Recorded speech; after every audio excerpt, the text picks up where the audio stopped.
Hello, c'est parti pour une recette de cookies keto sans sucre.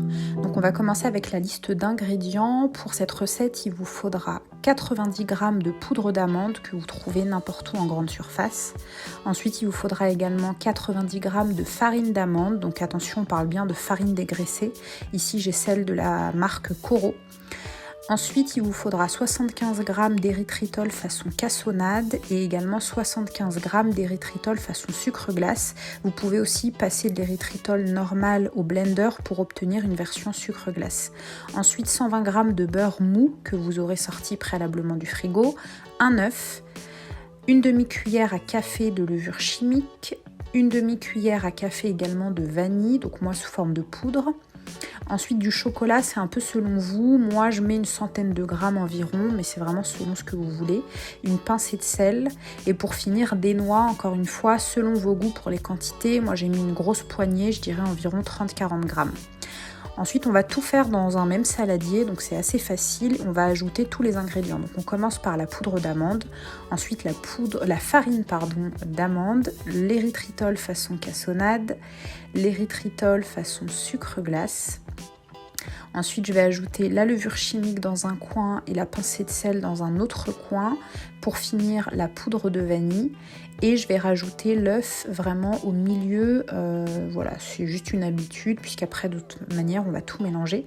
Je rajoute pour finir le beurre qui aura bien ramolli en dehors du frigo. Et là, on va tout simplement mélanger avec des mains bien propres. Donc l'idée, c'est de tout incorporer, de prendre le temps. Il faut que le beurre soit incorporé à tout le reste. Si vous voyez que dans la préparation, il y a encore des petits morceaux de beurre, c'est que c'est pas encore bien mélangé. Donc voilà, je vais vraiment tout malaxer avec mes mains et l'idée c'est d'obtenir, je vous montre la texture là, une pâte qui va être presque sablée, qui colle pas du tout au toucher. On peut facilement former une boule avec. Voilà, je vous montre d'un petit peu plus près. Mais quand on l'écrase, je vous dis, elle a un aspect qui est un petit peu sablé. Voilà, donc là pour moi elle est bonne, je vais la réserver de côté et maintenant on va passer à la garniture. Donc comme je vous disais, j'ai mis une bonne grosse poignée de noix, donc moi il y avait un mélange de noix de pécan, noix du Brésil, voilà, j'ai mis un petit peu tout ce que j'avais, que je vais couper très grossièrement au couteau et que je vais rajouter dans la pâte. Ensuite, on va faire exactement la même chose avec le chocolat. Donc là, j'utilise un chocolat 85% que j'ai trouvé chez Carrefour de la marque Galère, que je coupe en gros morceaux. Moi, j'aime bien avoir des morceaux vraiment pas homogènes, quoi, des morceaux un peu que je coupe à l'arrache, quoi. Si vous avez des pépites, ça fonctionne aussi très bien. J'ai rajouté quelques carrés de chocolat au lait sucré aux fruits du moine qui me restaient. Et là, j'incorpore tout, encore une fois, à la main. Voilà le résultat.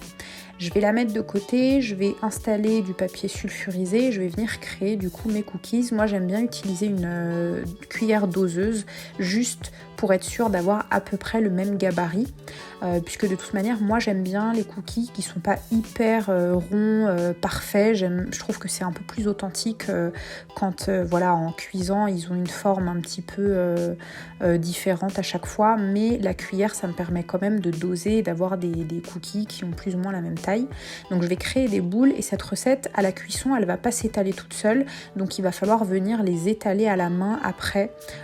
Si vous les laissez telles quelles en forme de boule, vous allez avoir des cookies qui vont être hyper compacts, hyper épais et pas vraiment aplatis, quoi.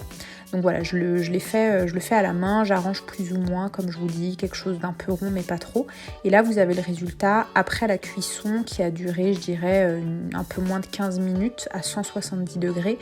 Il faut vraiment surveiller et vous les retirer quand le contour a commencé à dorer, mais il ne faut pas trop les cuire non plus pour garder, vous voyez, à l'intérieur cet aspect un peu fondant. Moi, j'aime bien ce qu'on appelle les chewy cookies.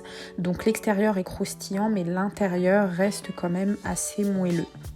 Ensuite, pour la conservation, moi je les conserve dans une boîte comme ça en verre avec un couvercle.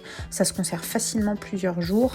Il faut bien les laisser refroidir après cuisson avant de les mettre dans votre récipient, juste parce que si vous les touchez à la sortie du four, ce sera brûlant et de deux, en les bougeant, vous allez les casser.